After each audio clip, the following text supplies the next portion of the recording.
For those of you that do not know me, my name is Ryan McGinnis. I manage a team of a little over 60 agents here in Southern California as part of the Provident Real Estate team at Fiv Realty. I'm new to the role, but was an agent for the team for a little over 5 years. I talk super fast, so I'm going to try to talk at a slower pace today. Maybe we can turn down the TV in there. Awesome, thank you. So I like to think of myself as the hardest working, lazy agent. If I'm going to work, I'm going to put in the effort into it. I'm not just doing it to check a box. I was comfortable selling 20, 25 houses a year while trying to enjoy and spend time with my wife and 2 kids. I didn't invest a whole lot of time trying to actively find new business outside of my sphere and the leads that were coming through, and we get a lot of those here. I hate cold calling. I don't like door knocking, but I'll do it. Open houses are okay, but they take up my weekends. But I'm really good with a warm lead, and that person can be ready to go right now or 2 years from now. One thing I've always been good at in all of the jobs that I've had is follow up and follow through. And I noticed that's one of the biggest areas of opportunity for our agents right now. And as I say, the money's in the follow-up. So that's what this Zoom call is all about today, is how to follow up as best as possible, and to maximize your time and your efforts. So it's easy to take the initial call or have the initial meeting with the client, but what do we do from there? First of all, you got to utilize a CRM, and a CRM can be a basic Excel spreadsheet. That's totally fine, whatever works best for you.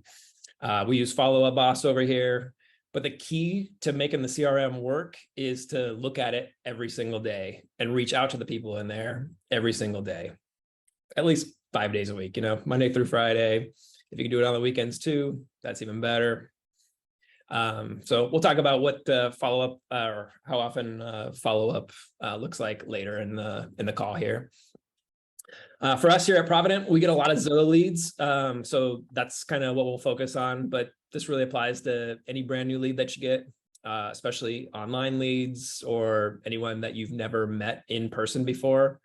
But it still applies to your sphere, just kind of to a lesser degree.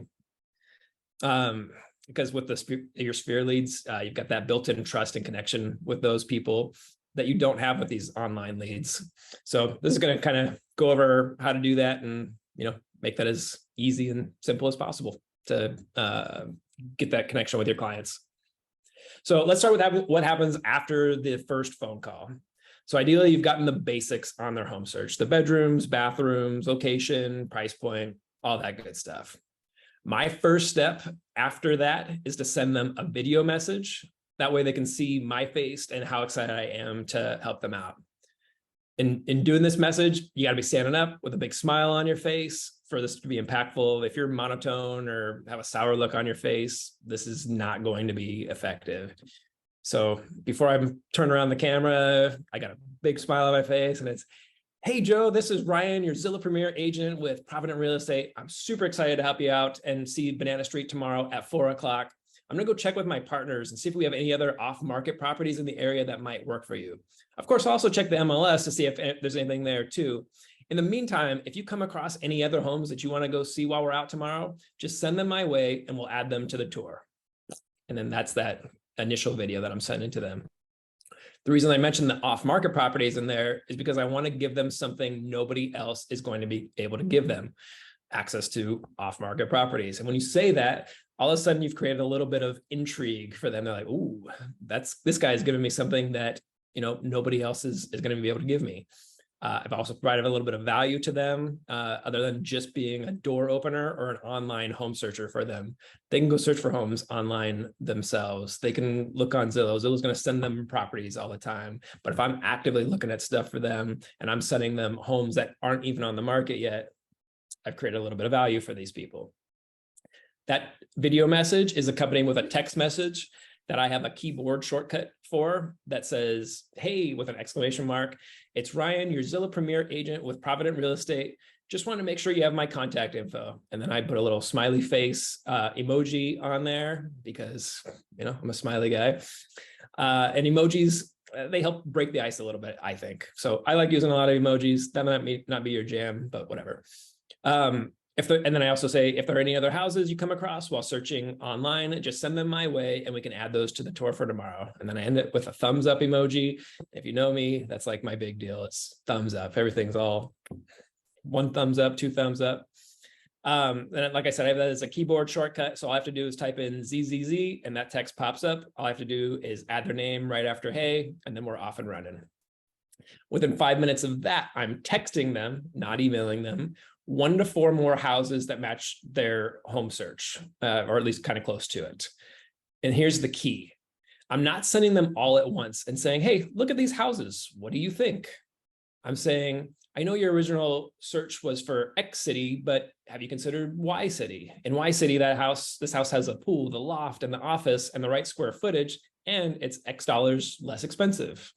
Or this house is right around the corner. It's a little bit smaller, but it's got the open floor plan you were looking for, and is highly upgraded, like you mentioned, would be a plus. Whatever it is, just be specific about the properties you're sending to them. And again, limit it to like 4 max. Otherwise, it gets to be too much. They can't, after you see more than 4, you're like, I don't know what I saw. And if you're giving them specifics about it, like they know that you heard them in the original conversation. I always acknowledge how it does and how it does not match what they told you. I know you said no smaller than 2,500 square feet, but this one is 2,250 square feet and has blah, blah, blah, blah, blah. It might check off all the other boxes on their checklist, but be slightly smaller than they were originally looking for. I'm acknowledging that I heard you, 2,500 square feet, but this might work for you. Sending these properties right away after that initial phone call does a few things. It tells the client you were listening to them, because you're pointing out specifics about the home based on what they told you, even if some of those things you're pointing out aren't necessarily what they originally wanted. It also shows that you are fast and responsive. And I believe that's one of the most important things in this business, is being fast and responsive, especially with the ease at which clients have access to finding other agents online. If you're not fast, especially at the beginning of the relationship, you're going to be easily replaced. We had a guy in our office earlier this week, had a client reach out at 7:15 in the morning, and he got back to them at 9 in the morning. And they told him, hey, sorry, we found somebody else to take care of us. He was like, what the heck? I was super fast. And I'm like, hey, you got to be faster. They're going to find somebody else. It's too easy to find other agents out there right now. For me personally, I love hanging out with my family, but they know if a client needs something from me, I'm dipping out for a minute. I could be at a birthday party, a family barbecue, eating dinner. If a client is texting me, I'm getting back to them right away. And I believe that's one of those things that help make me pretty successful in this business. The last thing sending out the properties right away does is it separates you from 95% of the other agents out there. They're just not doing it. They're waiting for the buyers to come to them. They're very reactive instead of being proactive. And when you're reactive, the client does not need you. They can go to an open house without you. They can go directly to the listing agent without you. But if they know someone is looking out for them, they're all yours. The rest is easy. All you have to do is find them a home they love and negotiate the crap out of it, which, in this market, definitely easier said than done. But so let's talk about what happens after the first meeting with a client. Again, I'm a big fan of video messages, so it's going to be another quick video message, and it's going to be about wherever we left with things. It's going to be something along the lines of, hey, Joe, it was great meeting you and Jane today and the kids. I just sent you the lender's info, so reach out to Joey as soon as you can, and he'll take great care of you. I'll be on the lookout for more pool homes under whatever price, and send them your way. Again, if you come across any other homes, just send them my way and let me know a good day and time, and we'll make it happen. After that video message, I'm sending them more properties as soon as I get home, especially if they're highly motivated clients, somebody that's pre-approved, ready to go, wants to move right away. Even just a motivated buyer that doesn't have their approval quite yet, but they want to move in the next few weeks or couple months or whatever. they're getting that text right away with more homes. Sometimes I'll say something like, hey, check out this house on Apple Street. It has A, B, and C. Let me know if you want to go check it out sometime this week or this weekend, or this home on Pear Street might be a better one because it has a bigger backyard. The point is that we're always trying to secure that next appointment as soon as possible. Statistics show that if you show a client 3 houses, they're more likely to use you. So getting them to see those 3 houses, no matter when, no matter where, like, that's super important. I'm a big fan in my text message and video messages of saying, let me know a good day and time and we will make it happen, because it puts the client in control. And, you know, we work for them, so they can be in control. I want them to know that if 6:30 on a Thursday is best for them, then that works for me too. It's crazy to me how many people ask if I work on the weekend. Like, yes, I always work on the weekends. Whenever you are available, that's when I'm ready to go show you some houses. And if I have an appointment at the time that they suggest, I'll say something like, shoot, I got another showing at that time. How about an hour earlier or an hour later, or, you know, however that works out. I always have an appointment on Sunday morning around 10 o'clock or 1:30 from September through January. Hopefully February this year, but, you know, being a Browns fan is kind of rough sometimes. But the point is, like, you can navigate around that a little bit. So before I mention how quickly I respond with people with more properties based on their motivation level, like if you're lackadaisical towards me or towards the process, I'm going to be that way towards you. I can't want the house more than the client does. Same thing with like the agents on my team. I support them in every way that I can, but I can't want them to be more successful than they want to be. If they want to sell 5 to 10 houses a year, that's cool. That's totally fine. But if you're selling 5 to 10 right now and you want to do 25, let's go. I'm going to help you figure things out and how to do that. Same thing with the clients. If you're ready to move through the process and get a house, I know that I'm the best guy to make that happen. And I believe that you all should believe that about yourselves too. Or else, you know, why are we doing this? You are the best person.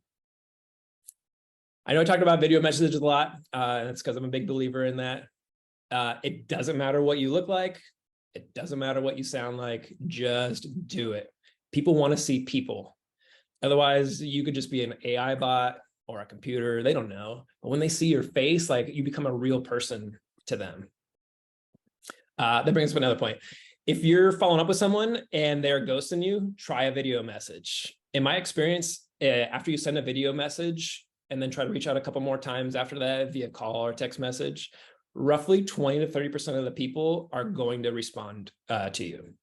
And sometimes with, I'm not interested. Other times with, oh, shoot, sorry, I've been busy. Yeah, let's go see some houses sometime. The point is, it's worth a shot, right? You're not getting anything from them anyway. They've totally ghosted you. Shoot your shot and see what happens. What happens if a client's looking for something and what they're looking for is very, very few and far between? So I have a buyer right now that's looking for a $300,000 or lower price point in Riverside here in Southern California. And for us, that's an incredibly low price point and not much comes up at that price, but things do pop up. So every 7 to 10 days, I'm sending a quick text message with, hey, nothing new has hit the market in a while. We still want to stick to that area only, right? Or maybe I'll send him another home that's 10 to 15 minutes away, that's in the right price point, if I think that might work for him. But as soon as something does pop up in his price range in the city he's looking for, I'm sending that over right away to him. Because you know why? Zillow's sending that probably before even I am.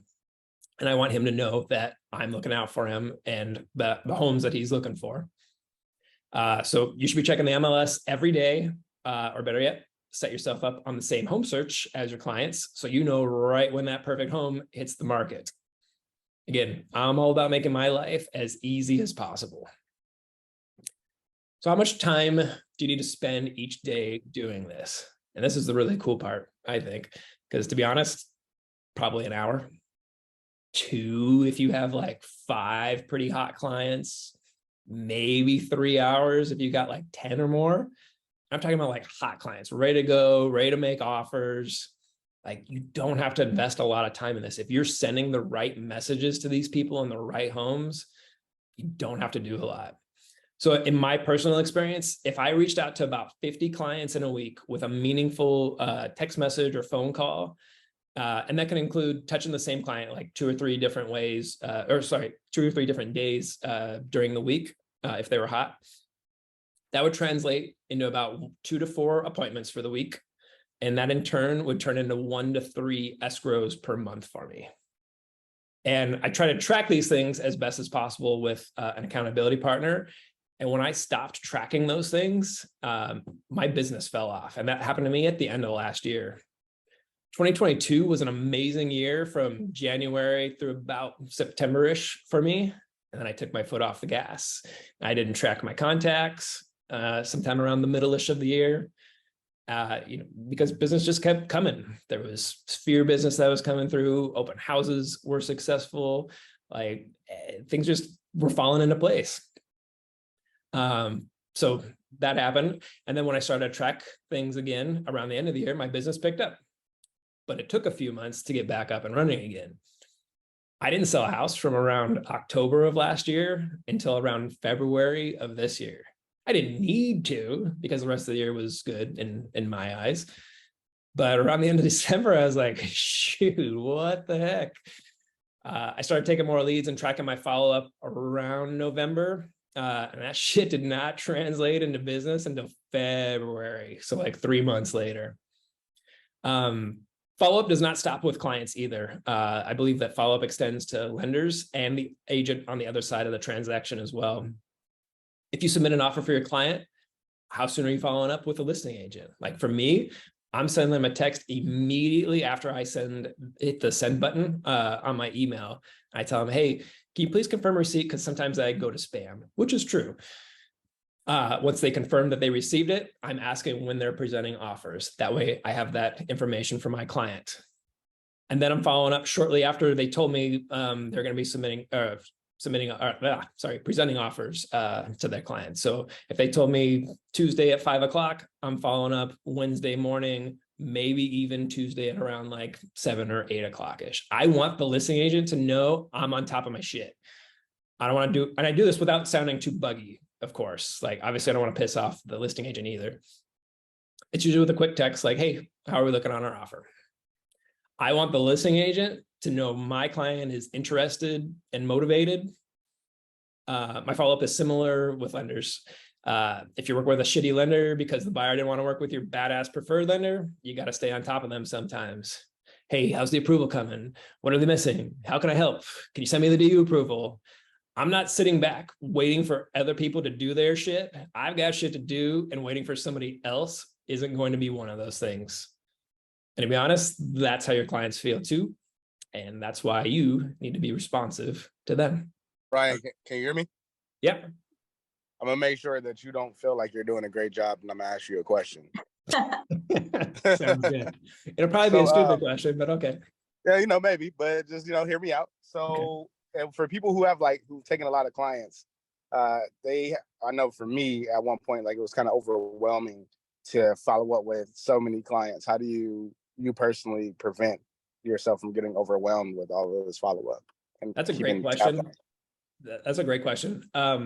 Minimizing the number of clients that you have is the key to that. So for me, I'm good to for 25 to 35-ish people, as long as most of those people aren't super hot. After that, I start letting people fall off. So getting your list down to a manageable level is super important. Like for us, we dump them all into a pond, and that makes things a little bit easier. It's weird to think that having less people will make you more successful, but that's actually, in my experience, how it goes. How many homes are you sending at one time? One home at a time in the text message, and I'm being very specific about why I'm sending that house. Like, hey, this has blah, blah, blah, blah, blah that you were looking for, and it's missing, but it's missing blah, blah, blah. And I'm sending 1 to 4 of those individual text messages at a time. What's the frequency on the one per text? Depends on how hot the client is. It's every day. If you're a pre-approved buyer and like you're looking to make a move right away, I'm sending you 1 to 3 homes a day, and talking about each one and why I think it matches your home search. Now, obviously, if what they want isn't super common, like if they want a single story pool home here in Eastvale and those only pop up once every 3 or 4 days, then I'm sending it as soon as they pop up. In the meantime, I'm sending other areas, like I might send one a couple miles away, unless I'm sure like this is the only area that they're looking for.